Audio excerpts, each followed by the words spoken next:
आदाब, नमस्कार, सत श्री अकाल, केम छो। मैं हूं मोहम्मद अनस सिद्दीकी। आप देख रहे हैं वॉइस ऑफ पॉलिटिक्स। आज हम बात करेंगे धर्म को लेकर। धर्म की वैज्ञानिक प्रामाणिकता क्या है, धर्म का रहस्य क्या है, धर्म की आवश्यकता किस लिए हुई, धर्म को लोगों ने क्या बना दिया, धर्म से लोग अधर्मी क्यों बन गए। इन सब बातों के लिए हम बात करेंगे। भगवान विष्णु योग निद्रा में क्यों चले गए, क्या है उसका रहस्य, शुभ मांगलिक कार्य के लिए किन तारों का दिखना जरूरी है और किन डूबते तारों के अंदर मांगलिक कार्य नहीं किए जाते। इन तमाम मुद्दों पर बात करने के लिए मेरे साथ मौजूद हैं सनातन ज्ञानपीठ के राष्ट्रीय प्रवक्ता बलजीत यादव। बलजीत यादव जी, आपका बहुत बहुत स्वागत है। आपको हमारी ये वीडियो पसंद आए तो इसको लाइक, शेयर और सब्सक्राइब करना ना भूलें। अगर आप चाहते हैं वाकई में हमारा हौसला बढ़ता रहे, हम आपको नए नए विषय पर वीडियो आपको देते रहें, भेजते रहें, प्रेषित करते रहें, तो चैनल को सब्सक्राइब जरूर कीजिए। वीडियो को अंत तक देखिए ताकि आप वीडियो का जो मकसद है उससे यह है लाभ ले सकें, उससे वंचित ना हो पाएँ। पेश है हमारी ये ख़ास पेशकर। बलजीत जी, एक बार फिर आपका बहुत बहुत स्वागत है। देखिए, हमारा उद्देश्य सनातन ज्ञानपीठ का एक रहता है कि आपको वो चीज़ें बताई जाए जो धर्म तो है, मान्यता और परंपराएं हैं, लेकिन साथ में उसकी वैज्ञानिकता क्या है।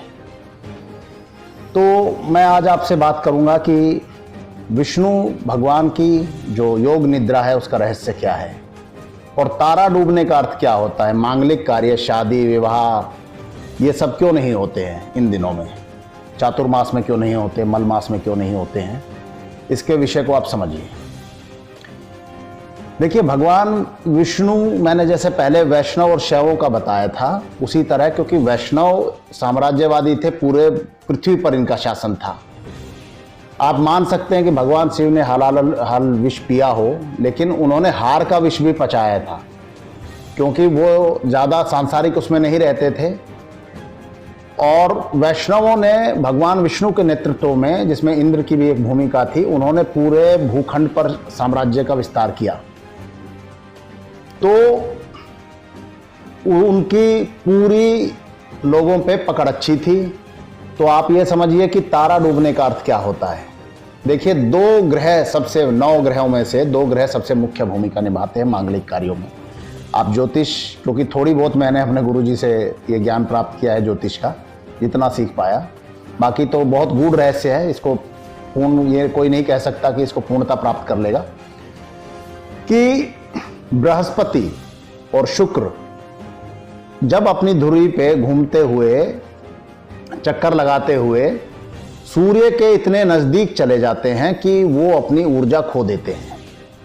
सूर्य के कोई भी ग्रह अगर नजदीक जाएगा तो उसकी ऊष्मा को सहन नहीं कर सकता है। जैसे बुध ग्रह सबसे नजदीक है, और बुध ग्रह को ज्योतिष में नपुंसक ग्रह कहा गया है, क्योंकि वो अपना पुरुषत्व खो चुके हैं। तो इसी तरह जब वो इस डिग्री पर चले जाते हैं तो उनकी जो पॉजिटिव वाइब्स है, जो उनकी शुभ ऊर्जा है, वो पृथ्वी पर आनी बंद हो जाती है, जिसको हम तारा डूबना कहते हैं। बृहस्पति की भूमिका समझिए। बृहस्पति को कहा गया है विवेक प्रदाता, जो विवेक देता है। बुद्धि का कारक बुध ग्रह को माना गया है। उसी तरह बृहस्पति को विवेक, बुद्धि और विवेक दोनों अलग मामले। बुद्धि ईश्वर ने सबको दी है, लेकिन विवेक किसी किसी के पास होता है। आप विपरीत परिस्थितियों में जब कार्य करते हैं तो आप अपने विवेक का इस्तेमाल करते हैं, जो ईश्वरीय होता है, और इसको आप अपने ध्यान साधना से जागृत कर सकते हैं। तो बृहस्पति विवेक देते हैं, और शुक्र क्योंकि आपके ऑर्गन्स पे सबसे ज्यादा काम करते हैं। शुक्रवार को खट्टा नहीं खाया जाता है, उसका सबसे बड़ा कारण होता है कि हमारे हार्मोन्स रिलीज होते हैं सबसे ज्यादा शुक्रवार को।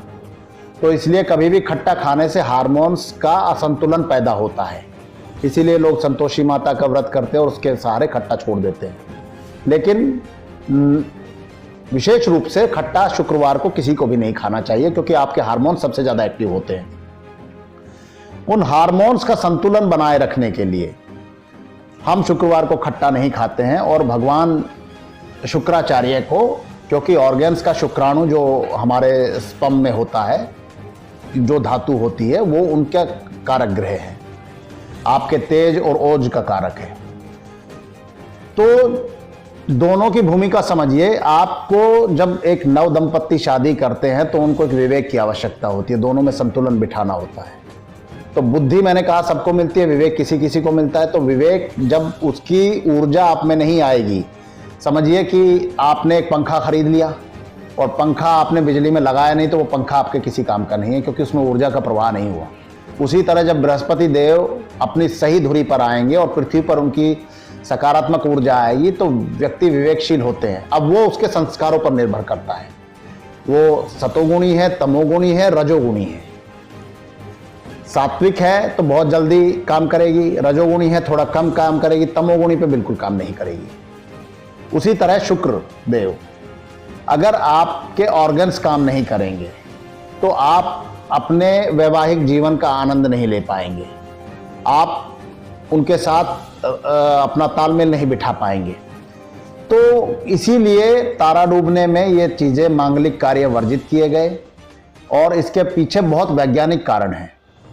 कोई भी मान्यता परंपराएं ऐसे ही नहीं बनती है, उसमें हजारों हजार वर्ष लग जाते हैं, सालों लग जाते हैं, और फिर हम उन मान्यताओं को स्वीकार करते हैं। लेकिन क्योंकि बहुत पुराना समय होने के बाद उस पर लेयर चढ़ जाती है, परत चढ़ जाती है, तो आपको ये जानना पड़ेगा कि ऐसा क्यों होता है।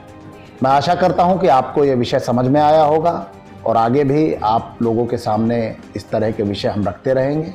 इसी के साथ आपसे अनुमति चाहूँगा। धन्यवाद।